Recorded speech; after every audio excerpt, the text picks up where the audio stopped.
Hello guys, how are you doing. इस episode की start होती है और हमें देखने के लिए मिलता है कि अब स्टूडेंट एक्सचेंजिंग सेरेमनी स्टार्ट हो गई थी। जहां पर हमें देखने के लिए मिलता है कि एक तरफ जहां पर डीन यान खड़े तो दूसरी ओर जिंग होंग चैन मौजूद होते हैं। तभी डीन यान कहते हैं कि तुम्हारे स्टूडेंट्स वाकई में बहुत ही ज्यादा ब्रिलियंट है और वाकई में इन्हें देख के काफी ज्यादा खुश हुआ। जिसके साथ ही वो उनकी काफी ज्यादा जेन्युइन तारीफ कर रहे थे। वो ये भी कहते हैं कि मैं इन्हें देख के काफी सेटिस्फाइड हूँ। जिसके बाद जिंग होंग चैन हंसने लग जाता है, कहते हैं कि डीन यान ऑफ कोर्स, वैसे रही बात तुम्हारे साइड के स्टूडेंट की तो मैं इनके लिए भी यही कहना चाहूंगा कि वाकई में ये बहुत ही ज्यादा अच्छे हैं। इवन मैं तो यही चाहता था कि ये लोग हमारे सन एंड मून एकेडमी के अंदर कुछ वक्त तक और रहें। जिसके बाद डीन कह रहे होते हैं कि हाँ बिल्कुल, आगे चल के और भी काफ़ी सारी अपॉर्चुनिटीज़ रहेंगी जहाँ पर ये लोग आपस में एक दूसरे के साथ में फाइट वगैरह करेंगे। और रही बात उस नेक्स्ट, वो काफ़ी ज़्यादा एरोगेंटली दिख रहे थे।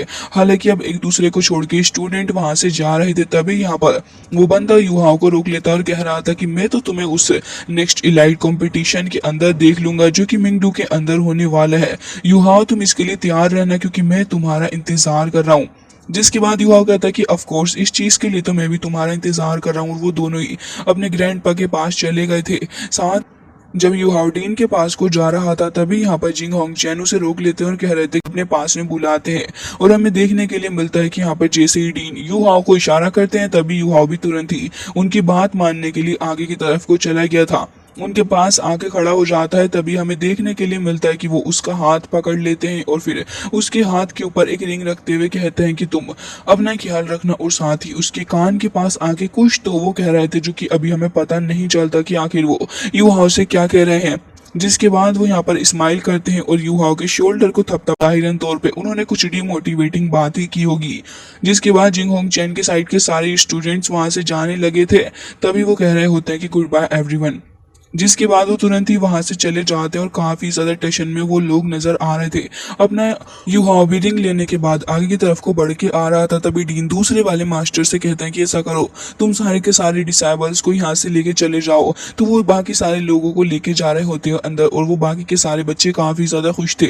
लेकिन अपना युवा सब कुछ, तभी वो कहता है कि मैं अपनी श्रेक अकेडमी के अंदर आने के लिए बेसब्री से इंतजार कर रहा था और अब फाइनली मैं यहाँ पे आ गया हूँ। साथ ही वो ये भी कहता है कि यहाँ पे जो शू तियान रेन प्रिंस है, उसने एक मैसेज भेजा और साथ ही उसने अपोलॉजी के तौर पे हमें ये गिफ्ट भी भेजा है ताकि हम उसकी अपोलॉजी को एक्सेप्ट कर पाए। जिसके साथ ही युहाओ ये भी कहता है कि मैंने अभी देखा इसके बारे में, इस रिंग के अंदर ढेर सारे large amount of rare metals मौजूद हैं। इसके अलावा इसके अंदर एक सिल्वर ड्रैगन स्केल भी मौजूद है, जिसे देखने के बाद के तौर पे मुझे तो ये कुछ सस्पिशियस सा लग रहा है।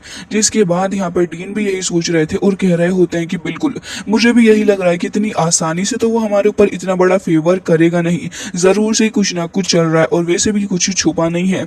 जिसके बाद युवा भी यही कहता है कि मुझे भी सस्पेक्ट हो रहा है कि हमारे अगेंस्ट कुछ ना कुछ तो चल रहा है। जिसके बाद वो ये भी कहता है कि जब मैं सिटी की तरफ वापस आ रहा था तब मुझे इस बात के ऊपर शक भी हो रहा था। तभी यहाँ पे टीचर लिंगर कहती है कि हाँ तुमने बिल्कुल सही कहा। जिसके बाद वो ये भी कहती है कि युवा तुम्हारी सेफ्टी की बात रही तो फिर मुझे लग रहा है कि हमें इसे डायरेक्ट ही परस्यू करना होगा क्योंकि अब हम इस अपॉर्चुनिटी को नहीं छोड़ सकते। तभी युवा कह रहा होता है कि मुझे तो ये लग रहा है कि जो रिंग उसने मुझे दी है तो इसके चक्कर में शायद ये जो भी कुछ होने वाला है ये अटैक मुझसे ही रिलेटेड होगा। जिसके बाद युवा इसी के बारे में सोचने लग गया था और कह रहा होता है कि हो सकता है कि वन यू भी डेंजर के अंदर हो। जिसके बाद वो थोड़ा सोचने लग पड़ा था, तभी डीन उसके पास आके कह रहे थे कि तुम अपनी सेफ्टी को तो हमारे ऊपर छोड़ दो, इसमें कोई परेशान होने वाली बात नहीं है। जिसके बाद युवा इसी के बाद का वक्त आ जाता है तो ये लोग निकल पड़ते हैं और यहाँ पे इन्हें कुछ ना कुछ सस्पिशियस सा फील हो रहा था। जिसके चलते ये लोग थोड़ा आसपास सर्च करने की कोशिश कर रहे थे कि आखिर यहाँ पर असल मसला क्या है। ये लोग आगे जा ही रहे थे, तभी यहाँ पर मिस लिंगर कहती है कि वो जो ड्रैगन स्केल के ऊपर कुछ ब्रेथ है, मुझे तो लग रहा है कि ये शायद किसी की है। जिसके बाद वो थोड़ा सोचने के बाद कहती है कि मुझे तो लग रहा है कि ये वही हो सकता है। जिसके बाद यहाँ पर डीन कहते हैं कि हाँ और वो आ भी रहा है। जिसके बाद ये लोग ऐसे ही आगे बढ़ते जा रहे थे, तभी डीन युहाओ को कहते हैं कि युहाओ तो अच्छा ही होगा कि अब तुम सामने आ जाओ। जिसके बाद वो यहाँ पर देख रहे होते हैं तो स्काई के अंदर कुछ पर्पल कलर की ओरा आने लगी थी और ये ओरा किसी और की नहीं बल्कि जैंग पैंग की होती है, जो कि चारों ही तरफ से फैलती हुई आ रही थी और एक काफी ज्यादा पावरफुल बीस्ट का माउथ भी हमें देखने के लिए मिलता है। एंड हमें देखने के लिए मिलता है कि वो अपनी ईविल आई के थ्रू यहाँ पे आ गया था और कह रहा होता है कि वैसे तो आपके लिए काफी ज्यादा हार्ड रहेगा मुझे वापस से रिमेम्बर कर पाना, लेकिन मुझे लगता है कि आप लोग इतनी जल्दी मुझे भूले भी नहीं होंगे। और ये कि फिलहाल डीन भी यही कह रहे होते हैं कि ये तो तुम हो। और साथ ही यहाँ पे मिस लिंगर भी कहती है कि ईविल टाइगर जैंग पेंग, आगे तुम यहाँ पे क्या कर रहे हो? उस दिन वाकई में मिस्टर मू ने गलती कर दी तुम्हें छोड़ के, और आज तुम ये सब कुछ कर रहे हो। जिसके साथ ही वो ये भी कह रही थी कि तुम वाकई में एक ईवल हो। तभी वो कहता है कि बिल्कुल मैं मिस्टर मू की काइंडनेस को कभी नहीं चुका पाऊंगा, ये बात तो एकदम ही सही है और उन्होंने मेरे ऊपर ट्रस्ट भी किया, लेकिन आज मैं इस बच्चे यानी कि यू हाओ की जान लेने के लिए आया हूँ और इसके अंदर मुझे कोई भी नहीं रोक सकता। इसका तुम दोनों से भी कोई बकवास कर रहे हो। और ये कहते साथ ही वो तुरंत ही आगे बढ़ते हैं, लेकिन उससे पहले लिंगर आगे बढ़ चुकी थी और हमें देखने के लिए मिलता है कि अपने हेवनली मैजिक वेपन को लेके वो तुरंत ही उसकी तरफ का एक काफी ज्यादा स्ट्रॉन्ग बैरियर बनाती है। वो एक सर्कल टाइप बैरियर था और कह रही होती है कि आज तो मैं तुम्हें यहाँ से जाने नहीं दूंगी। जिसके बाद वो यहाँ पर कह रही होती है कि मैं यहाँ पे किसी गोट को भी समन नहीं करने वाली, लेकिन तुम्हारा खेल खत्म हो जाएगा। जैसे ही जैंग पेंग अपनी तरफ अटैक बढ़ता हुआ देख रहा होता है, तभी वो काफी ज्यादा ऑफेंड हो गया था और तुरंत ही अपनी पावर का इस्तेमाल करके थ्रू उसके वेपन को काफी टाइटली होल्ड कर लेता है। हालांकि वो तुरंत ही अपनी हेवनली बीस्ट को समन करते हुए आगे बढ़ रहा थी जैंग पेंग के ऊपर अटैक करने के लिए। अब जैसे ही वो आगे बढ़ती है, तभी हमें देखने के लिए मिलता है कि यहाँ पर ये जो बंदा था वो काफ़ी ज़्यादा अग्रेसिव हो जाता है और साथ ही यहाँ पर ये भी कह रहा होता है कि अभी फ़िलहाल मैं तुमसे डील करके रहूँगा। साथ ही अपनी पावर का काफ़ी ज़्यादा तेज़ी के साथ इस्तेमाल करते हुए वो the end of the night नाम की जो थी वो तुरंत ही अपने ढेर सारे स्पीयर को समन कर लेती और अपनी किंगयान बॉडी पावर का इस्तेमाल करने वाली थी। हालांकि तभी हमें देखने के लिए मिलता है कि जैंग पेंग जो था वो तुरंत ही अपनी पावर को थ्रो करता है इसकी तरफ को, जिसके बाद वो काफी ज्यादा प्रेशर भी इसके ऊपर लगा रहा था। लेकिन वो भी यहाँ इतनी आसानी से कहाँ बाज आने वाली थी। वो तो तुरंत ही अपनी हेवनली ड्रैगन को समन कर लेती है और काफी तेजी के साथ उसे आगे बढ़ाती है ताकि अटैक कर सके।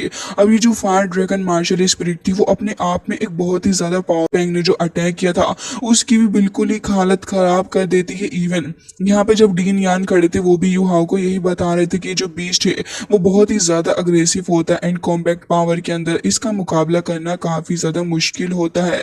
जिसके बाद हमें देखने के लिए मिलता है कि उस बीस्ट का अटैक इतना ज्यादा स्ट्रॉन्ग अटैक बन के सामने आया था कि यहाँ पर जैंग पैंग की हालत भी काफी ज्यादा खराब हो चुकी थी। इवन जैंग पैंग खुद सोच रहा था कि आखिर उसने किससे पंगा ले लिया है, लेकिन अभी करते हुए अब एक बार फिर से अपने डार्क ओरा को रिलीज करता है। अब यहाँ पे हमें देखने के लिए मिलता है कि अभी लिंगर भी खड़ी हुई थी और यही देख रही होती है कि अब आगे आखिर क्या होने वाला है। लेकिन उससे पहले ही वो बंदा अपने पास से इतनी सारी पावर को रिलीज करता है कि उसकी बॉडी भी ऐसे देख के लग रहा था कि ऑलमोस्ट ब्लास्ट होने वाली है। जिसके साथ ही हमें देखने के लिए मिलता है कि वो अपनी बॉडी के इस पेन को इंड्योर करता है, जिसके बाद उसकी बॉडी से और भी ब्लड निकल के बाहर को जाने लगा था, जिसकी वजह से हमें देखने के लिए बोल रहा था। और उसके बाद आसपास काफी ज्यादा गर्म माहौल बन जाता है क्योंकि एक काफी स्ट्रॉन्ग टोर्नेडो यहाँ पे बन गया था। और जैसे ही पिंगर उसे देखती है तभी यहाँ पे एक आई के अंदर वो कैद थी और साथ ही वहाँ पे टोर्नेडो के अंदर कैद हो जाती है। और यहाँ पे ये जो बंदा था वो काफी ज्यादा ह्यूज हो चुका था और वो टोर्नेडो के अंदर बस एक छोटी सी झलक लग रही थी।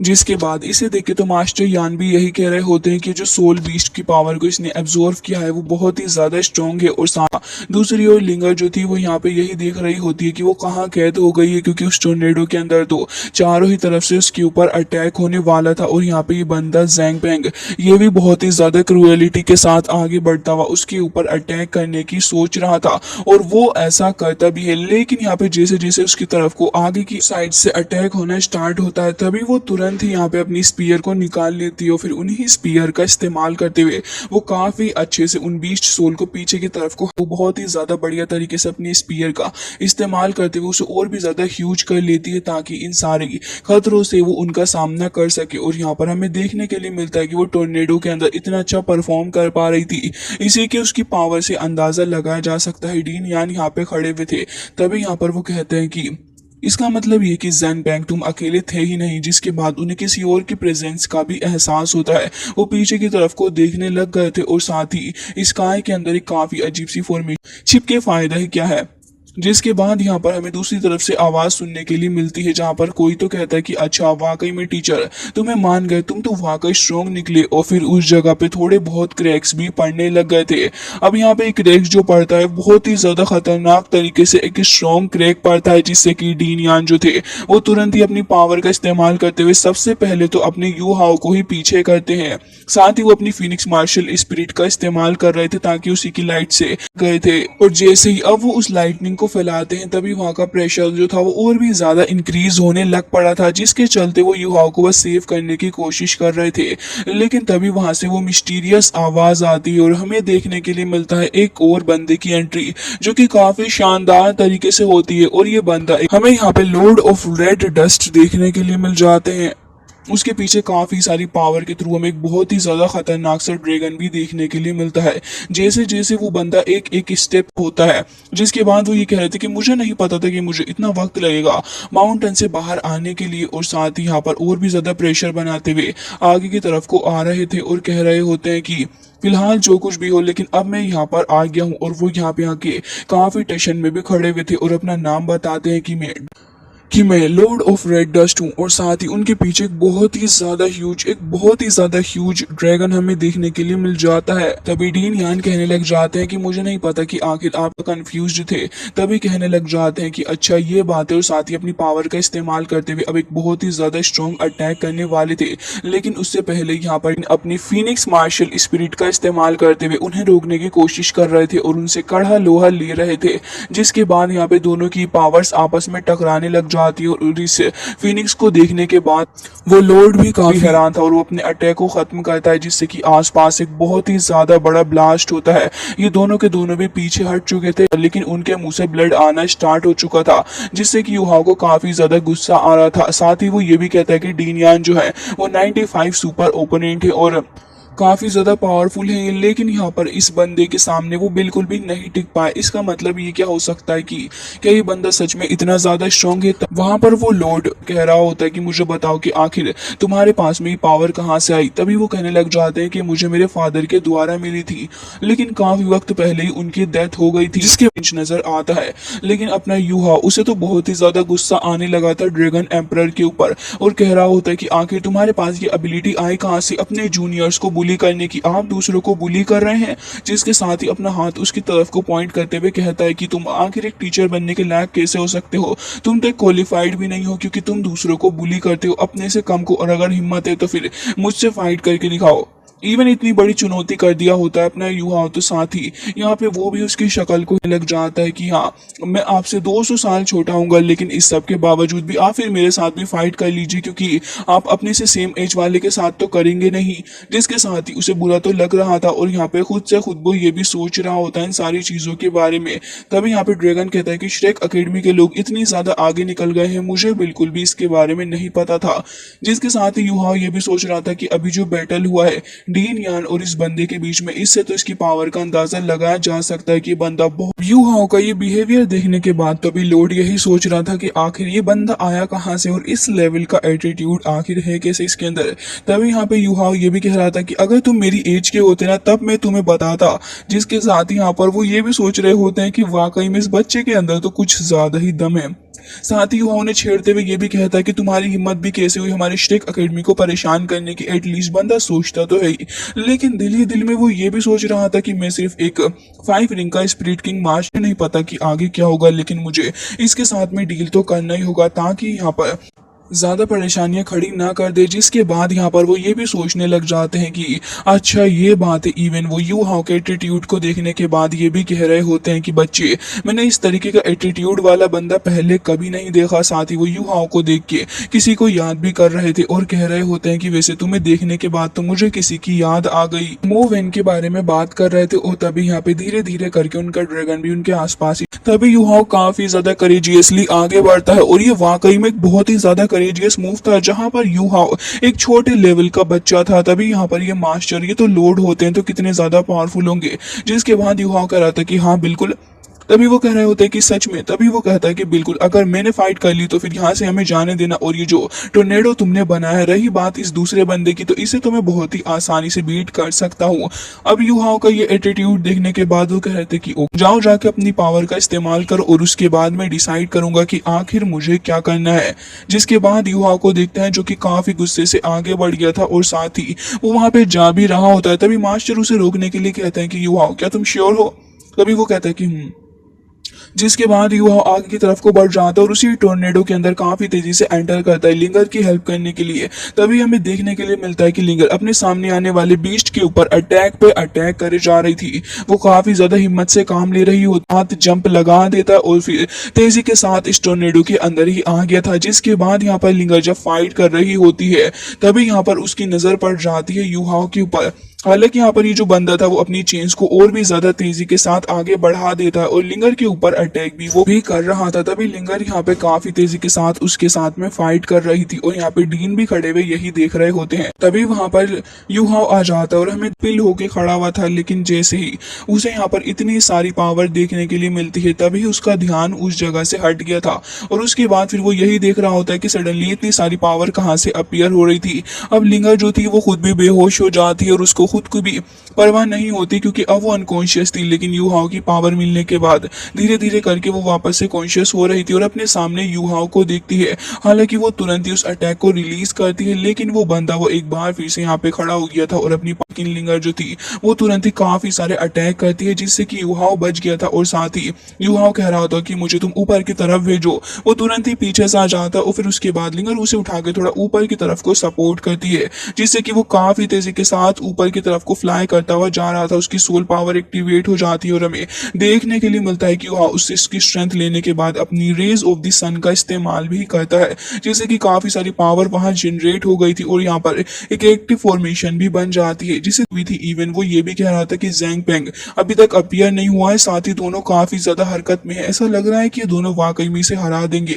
अब वो बंदा एक बार फिर से अपने बीस्ट को रिलीज कर रहा था इन दोनों की तरफ को, और हमें देखने के लिए मिलता है कि मल्टीपल बीस्ट आगे बढ़ रहे होते हैं उसके ऊपर अटैक करने के लिए। लेकिन जैसे ही वो बीस्ट आगे बढ़ते हैं तब भी वो हार नहीं मानती, बल्कि तुरंत ही यहाँ पर उनसे डील कर रही होती है। जिसके बाद हमें देखने के लिए मिलता है कि युहाओ भी काफी सारी पावर को जनरेट कर रहा था और जैसे ही उसके सन था युहाओ जैंग पेंग को काफी गुस्से से देख रहा था, जबकि जैंग पेंग भी लगातार अटैक कर रहा होता है। लेकिन यहाँ पर ये लॉर्ड भी खड़े हुए होते हैं और वो भी यही देख रहे थे कि क्या सच में ये बच्चा ये कर रहा है, क्योंकि अब तो उन्हें अपनी आंखों के ऊपर विश्वास ही नहीं हो रहा था। जिसके बाद हमें देखने के लिए मिलता है कि लॉर्ड वहीं खड़े हुए थे और वो समझ जाते हैं कि युहाओ काफी ज्यादा टेक्निक के साथ में अटैक कर रहा है, क्योंकि वो जैंग पेंग की सोल के ऊपर अटैक कर रहा था, जिससे कि उसकी सोल के ऊपर काफी ज्यादा डिस्ट्रक्शन होता है और अब वो ढंग से खड़ा नहीं हो पा रहा था। ये भी नहीं समझ आ रहा था कि आखिर ये जो युहाओ है वो किस तरीके की पावर एंड लाइट का इस्तेमाल कर रहा है, क्योंकि उसने सारे ही बीस्ट को एक सील के अंदर कैद कर दिया था, जिससे कि वो बाहर निकल के जा ही नहीं पा रहे थे।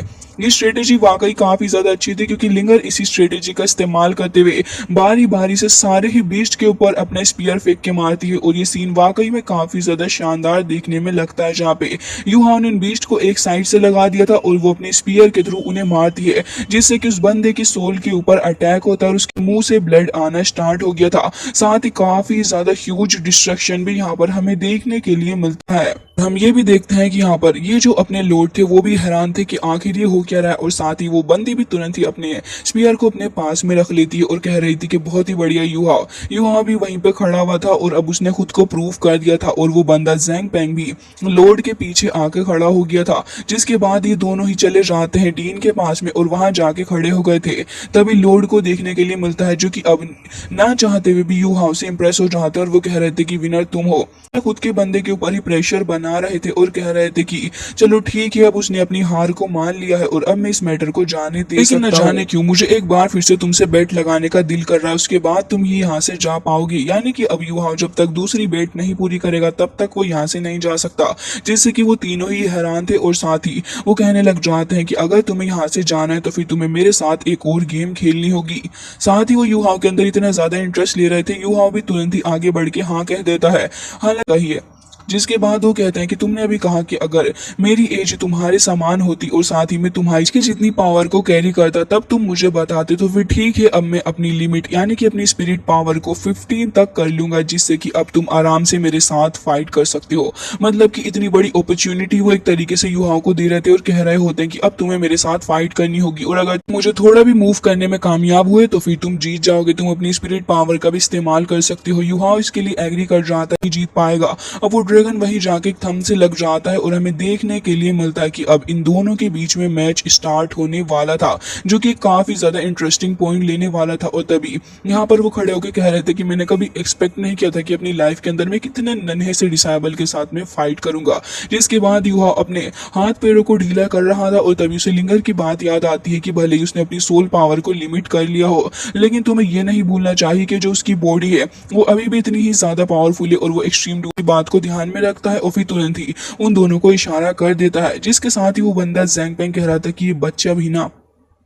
हालांकि हमें देखने के लिए मिलता है कि अब दोनों ही एक दूसरे के सामने खड़े हुए थे और अब इन दोनों के बीच में एक मैच होने वाला था। सो गाइस, आज का ये एपिसोड आपको कैसा लगा और आने वाले एपिसोड का इंतजार है या फिर नहीं, वो प्लीज कमेंट करके जरूर से ही बताइएगा, क्योंकि आज का एपिसोड तो मुझे भी बहुत ही ज्यादा इंटरेस्टिंग लगा। सो गाइस, मिलते हैं नेक्स्ट वीडियो में, तब तक के लिए bye bye, take care of your self.